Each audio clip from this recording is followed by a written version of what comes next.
Hey folks, welcome back. Well, we got this 2004 Ford Escape in here with a P0430 Bank 2 catalyst inefficiency. So I'm just gonna bring you along here as kind of a more of this video is kind of more of a case study or like that to show you some readings, and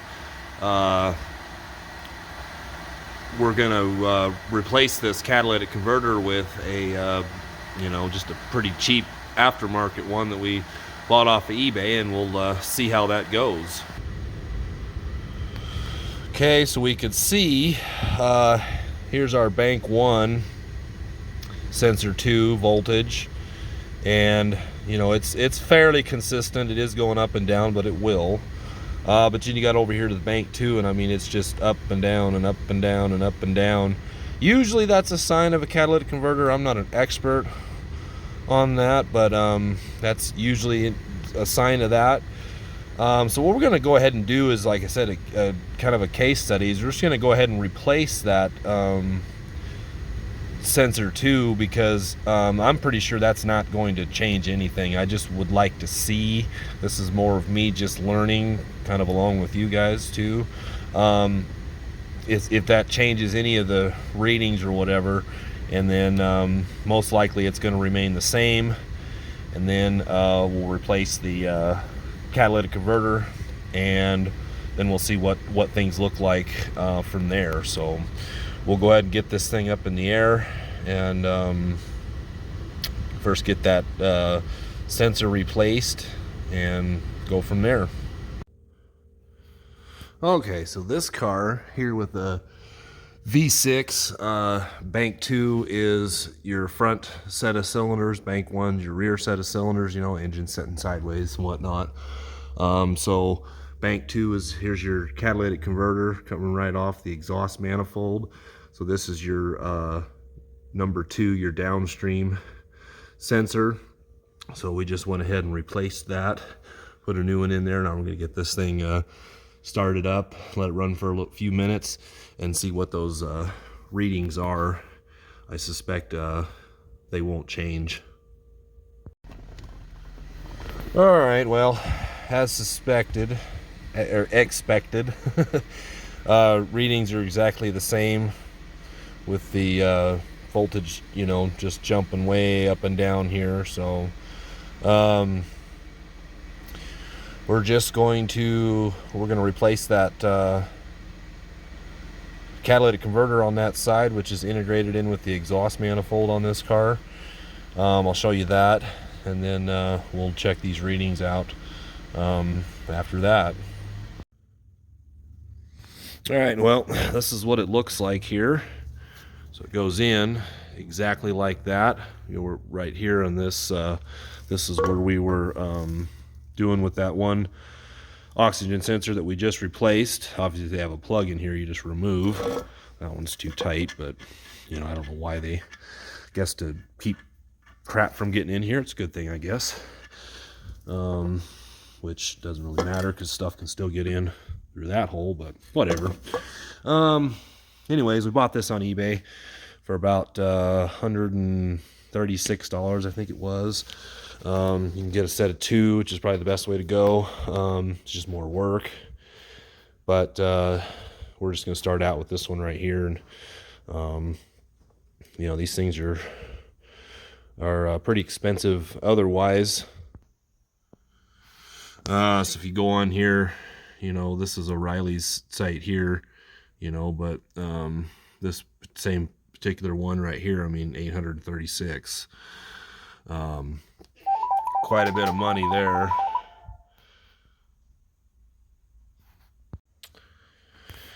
All right, so we're obviously gonna have 2 bolts going in right here. We're gonna have to get the oxygen sensors off, your upstream and your downstream. Get those off of there. And we got 6 bolts here. Being a Ford, I haven't looked up in there, but I'm pretty sure we're gonna have some studs coming out with nuts. And being exhaust, there's a possibility that you might have to replace those, get new ones also. But anyways, we'll get that replaced and then find out what those readings are. All right, so just a couple of specific things about this particular car. This whole piece, just like this, will finagle out of there without having to remove anything.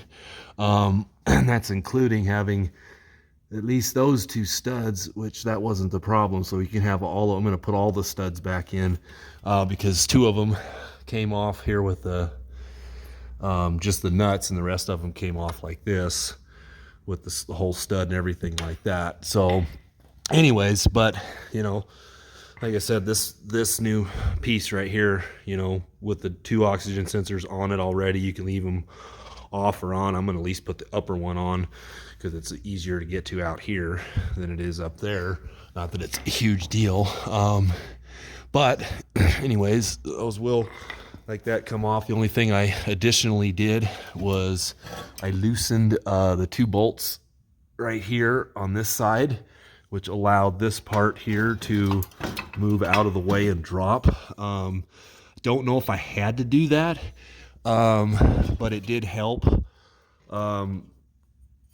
And I thought it was just actually stuck in here, kind of rusted in and stuff like that. I thought I was, you know, you might be able to get away with, if yours didn't get stuck in here, not doing this. But at any rate, two 15mm bolts on this flange right here. That's all that was to hold that on.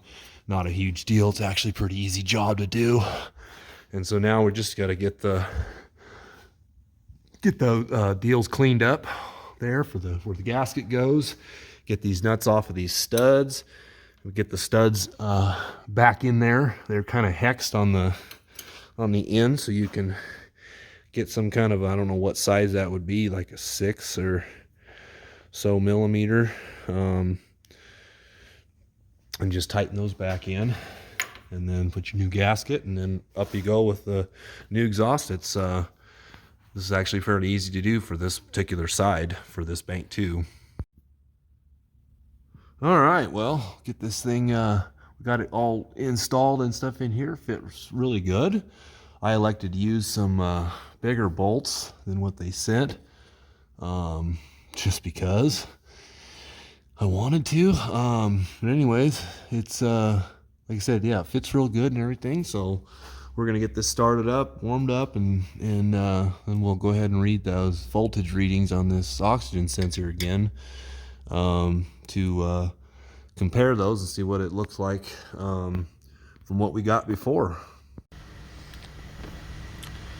All right, look what we're getting now is this warmed up here.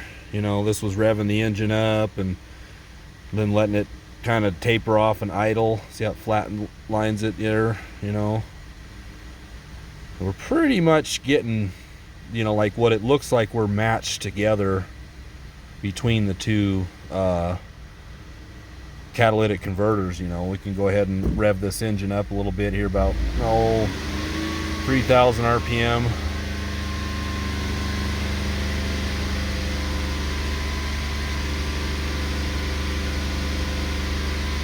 Then we'll let off of it.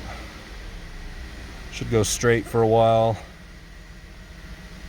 You know, that's what it wasn't doing before. I know we didn't do this. I did it. I don't think I showed it in the video, but you can see they're pretty matched pretty well. Not too bad. So we've definitely made an improvement there. You know, just by doing that, replacing that catalytic converter, because that voltage jumping all around when you don't have a problem with the sensor, that's telling you that that catalytic converter is not working like it's supposed to. And so we'll go back over and we'll have a look-see at the other readings and stuff. The ones we took before, let me get out of this. All right, so here's what we were looking at before. The car was a lot warmer back then. You know, I'd just driven it. I haven't driven it very much now. But you could see big, huge difference between that and that right there. So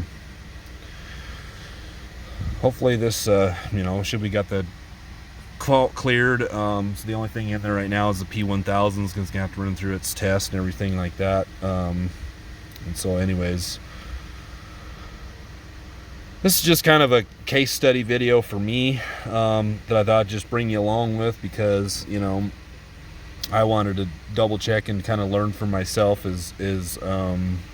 you know, by changing that oxygen sensor and getting the same exact reading, is that voltage moving up and down like that indicative of a, or if that's even the right word, of a bad catalytic converter. So you know, we kind of proved that it kind of is. So, you know, based on you know, these numbers here looking a lot better. Now this one right here, obviously, you know, maybe this is a lot flatter and looks good and everything like that, maybe what it's supposed to.